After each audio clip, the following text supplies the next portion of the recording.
He does so much damage. If you're able to get in melee range and get every single pellet to hit them, combine that with Q and ultimate, that is so much damage just being done in such a shorter period of time.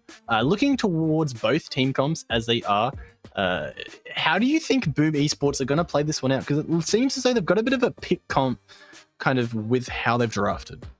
Yeah, I mean, so far, like it seems like Boom Esports probably just want to isolate mid lane. I mean, both champions that Rocky, and you know, as soon as you're able to put this Jace behind, then all of a sudden, Boom Esports' composition relies on the team fighting.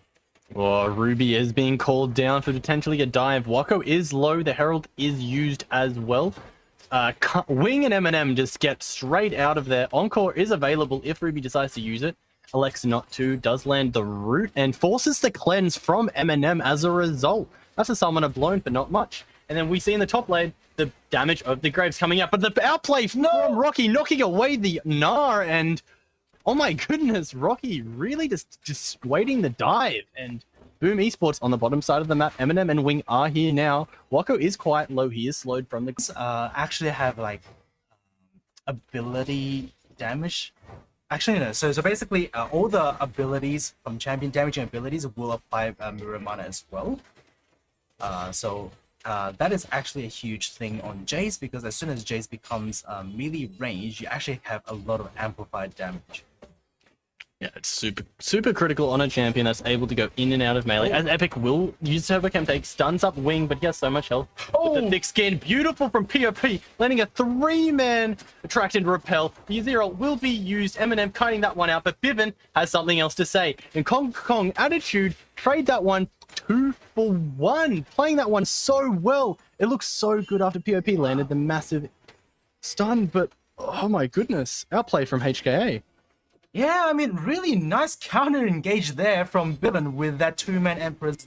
But Hong Kong Attitude getting a little bit crazy, hopping over the wall, are starting up the Baron. There is zero vision, however, so they are potentially able to do this one. Ruby will spot them out, TP being committed as well, so it will be 4 members going into this Baron pit, but TP into a pit with the Zir recalling. He does have TP to rejoin the fight, however, so he is looking to do that.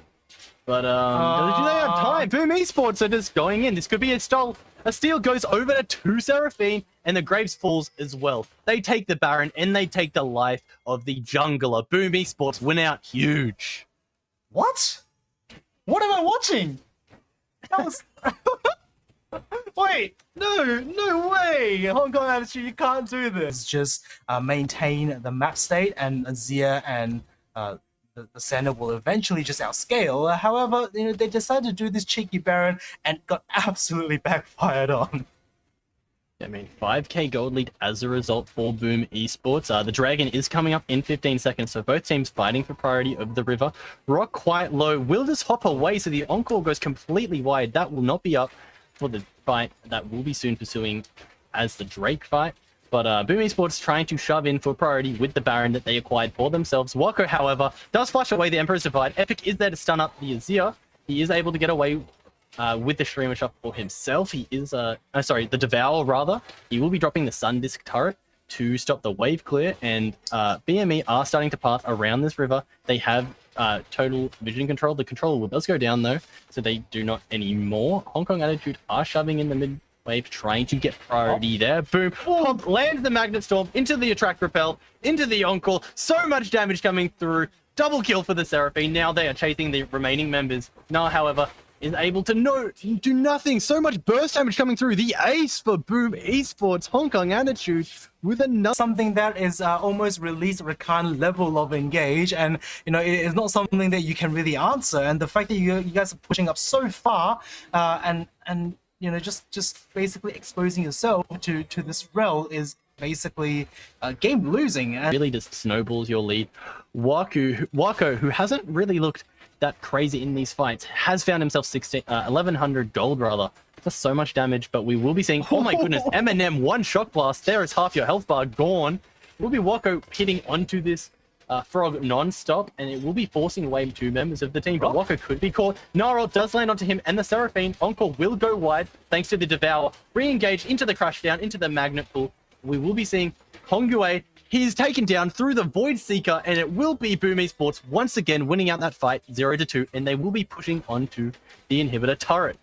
Rocky is taking up this one. The wave isn't quite there. They will take the first turret. They will be moving on to the inhibitor, and they might be trying to end here. Let's see what they do. They will be pushing on a little bit further. Death timer around 11 and 25. The Crashdown will go wide. Rock is able to hop away, but that's not going to save the Nexus turret. Nexus turret 1 goes down, but as a result, Rel is being picked up. Wako auto-attacking onto the turret. He will grab that one for himself. Exposed Nexus now, and Boom Esports decide that's enough for them, and they will get out. You see the 4-1 Seraphine, you see the 3-0 Kaiser. This Jace doing mountains of damage. You feel the pressure to be proactive and make plays, but Wako, killer instinct. That's what he sure does have. The Void Seeker lands, and that's goodbye center. That is a Fed Kaiser, Lord Dominic's in pocket, followed by the Phantom Dancer and Kraken Slayer and Stennis no more. And they will be pushing onto the Nasher. They will be starting this one up. Rocky is looking to try and find a little bit of a pick with a roam. The root will land. Goodbye, Graves. Ruby picks that one up, and they will turn their attention back to the Baron, and they will be storming on, pushing into this wave. We will see the Sand Soldiers be pushed forward. Epic with Turbo Chem Tank will be stunning up the Tarm Kench. Beautiful ultimate coming through with the flash is able to secure the Tarm Kench going down. Open inhibitor. That is so much damage coming through from Rocky. Able to pick up the Azir. And Boom Esports will be grabbing the first game for themselves. The Nexus, they're having a little bit of fun there. Take down the center. And Boom Esports are victorious over Hong Kong Attitude. Yeah, I mean, that is a, I want to say convincing game one, but, you know, it's not entirely that convincing in terms of the early game. But I think Boom Esports won bot lane.